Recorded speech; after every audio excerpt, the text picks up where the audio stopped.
Audio Jungle.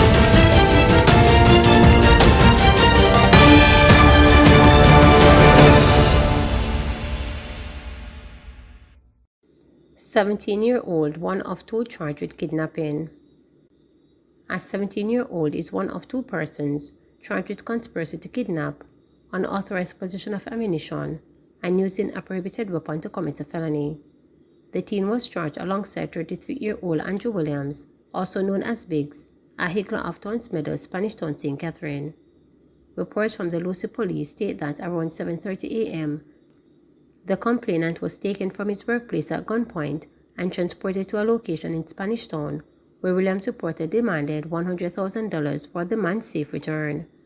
A report was made, and Williams was arrested by a team of officers.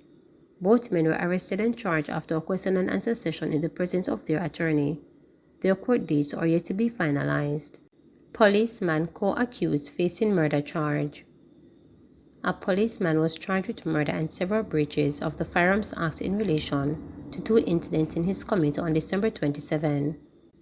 He is 32-year-old Jimoke Ingram, a constable of Longville Park, Clarendon.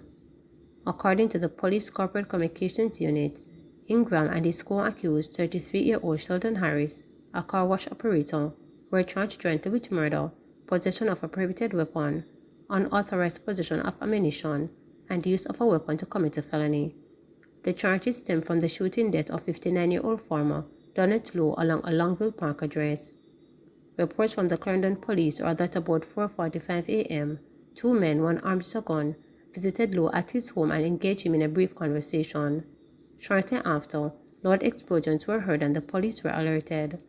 On their arrival, Lowe was seen lying in a pool of blood with gunshot wounds to his upper body. He was assisted to hospital where he was pronounced dead. Ingram and Harris were arrested and subsequently pointed out during an identification parade later that same day. Investigators, in pursuit of evidence related to the murder of Lowe, reportedly led them to Constable Ingram's home, where an operation was conducted. A search of the premises was done in the presence of Ingram and 32-year-old customer service representative Shanika Simpson, who also reportedly resided at the address. The search reportedly resulted in the recovery of several rounds of assorted ammunition. Among other things, the items were reportedly found in a barrel in their bedroom. The search yielded 1 pistol, 216 5.6 rounds, 120 gauge cartridge, 15 12 gauge cartridges, 49 rounds, 26 7.62 rounds, 68 special rounds, 9 M16 magazine, 1 submachine gun magazine, 2 pistol magazines. The policeman and his co-accused are scheduled to appear in the Maypen Parish Court on Monday, January 8. Woman arrested following firearm seizure in St. Anne. A woman was arrested after the seizure of a firearm in Mansfield Heights, Ochier, St. Anne on Friday night. Her identity is being withheld pending further investigations. Reports indicate that about 10:50 p.m., the police were conducting an operation in the community where a business establishment was searched. During the search, a 9mm pistol with an empty magazine was reportedly found behind a refrigerator.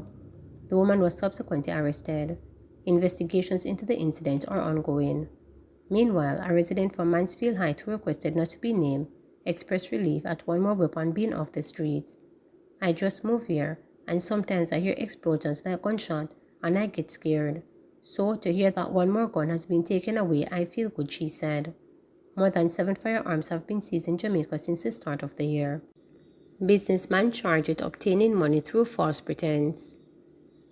A 26-year-old businessman was charged with obtaining money by means of false pretense after a woman made reports of a failed business transaction that occurred between October 2022 and April 6, 2023. He has been identified as Akeem Adamson of Grove Park Avenue, Kingston 8. According to the Montego Bay Police, the woman requested Adamson's assistance in purchasing a vehicle and the agreed sum was paid to him. The vehicle was reportedly not delivered as promised, which led to the woman requesting a refund. She then proceeded to file a report with the police after the money was not returned and an investigation was launched.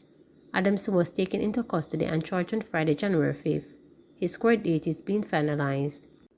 Comrades on edge.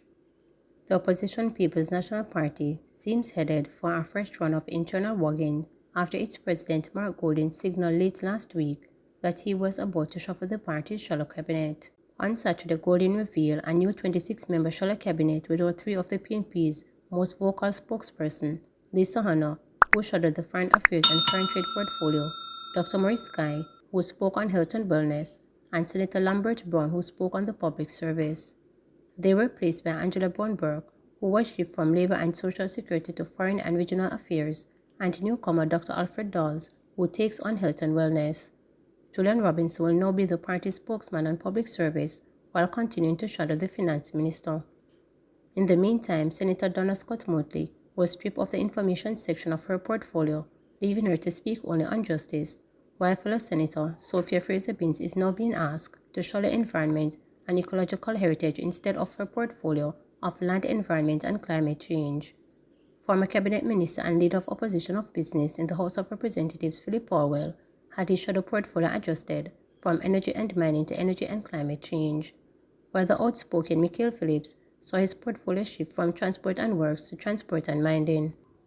Dawes joined other newcomers in the shadow cabinet, including Waverly Hines, who takes on labor and sports, Acacia Burrell, who will shadow information and public communication, and Dr. Deborah Hicklin, who will speak on culture and creative industries. Efforts to get a comment from Golding on Saturday were unsuccessful, but in a response to reporters via WhatsApp, he underscored the shadow cabinet has 10 women.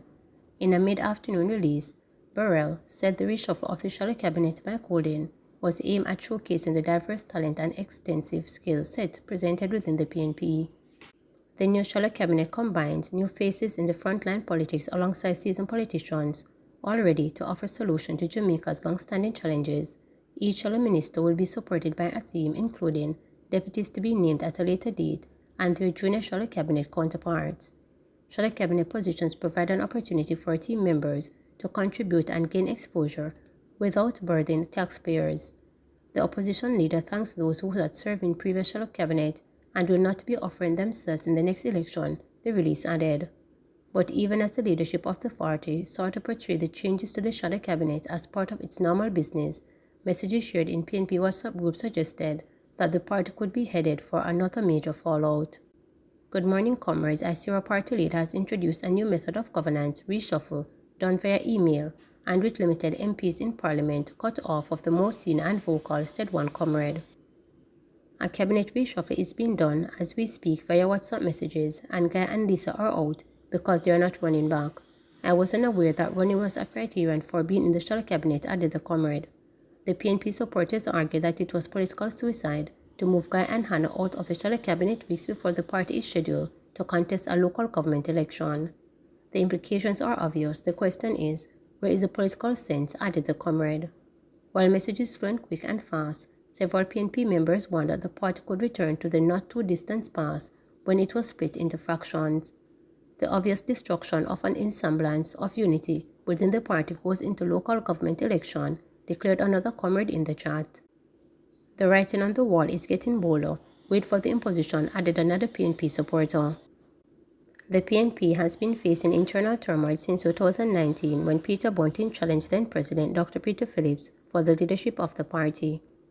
With the latest move, comrades are afraid that the lingering wounds are about to break out into really massive sores. UTech relief. University of Technology Jamaica UTech students should be able to access their grades on Monday as lecturers have withdrawn their threat to not upload the marks. The lecturers on Tuesday, through their representative group University of the Technology Academic Staff Union, had issued an ultimatum to the government to withhold grades unless they were provided with a response to their demand for an update on their compensation review. But late Thursday, Dr. Bryce Melville, program leader at the Faculty of Education and Liberal Studies at UTech, told reporters that the representatives met with officials of the Finance Ministry and received encouraging words. It's a positive one, the meeting, because the outcome we wanted was to get the document.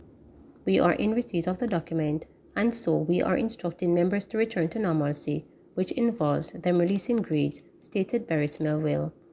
However, she underscored that while they now have a document from the Ministry of Finance, the proposal has not yet been accepted and will be reviewed and discussed. According to Mrs. Melville, the Finance Ministry did not give a reason for the delay by the government in presenting the proposal. In its release on Tuesday, USAS announced that it had decided to take action in response to the government's failure to provide a compensation review proposal, despite a request which was sent to them from May 4, 2022. Despite repeated requests and collaborative endeavors, the government has not yet presented us a formal proposal outlining a fair and equitable compensation framework. This lack of responsiveness and undue delay has left us with no recourse but to take decisive action on behalf of its members.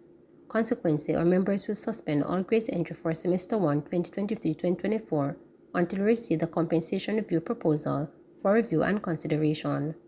This decision was not being taken lightly, but it is a necessary step to emphasize the urgent need for the compensation review to be completed, the union said, and indicated that it remained open to continue dialogue.